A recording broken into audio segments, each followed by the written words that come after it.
Šta je po vama najbolje rešenje za vlagu? Ne postoji univerzalno rešenje za vlagu. Delom se radi vrlo slično, treba utvrditi problem, znači svaka vlada za sebe je priča.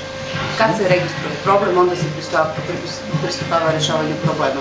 Uglavnom su to slične tehnike varijante, bitno je odabrati pravi proizvod, primeniti ga na pravi način.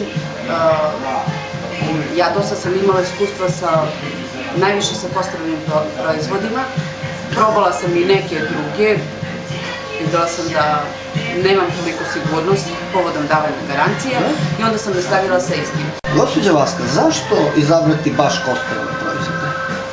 Zato što su atestirani, proizvođač daje garanciju, stoji za svojih proizvoda i do sad gde god sam radila i tražila njihovu pomoć i podršku, dolazili su uvek na licu mesta, prate i objekte koje smo završili, koje smo radili, stalno se informišu o tome da li se nešto dešava, da li ima nekakvih promjena, znači da su jedna ozbiljna firma. Samim tim što ja imam garanciju od njih i sam kupac, odnosno krajnji korisnik ima garanciju, to je ono što je najbitnije, uložite određenu svotu novca koju nije nimalo lako zaraditi i da vam neko sutra da vam kaže pa šta ja tu mogu. Ako imate problem sa vlagom, sa prodorom vode u vaš objekat, slobodno nas pozovite, mi smo dostupni non stop i rešit ćemo sigurno vaš problem, uz garanciju.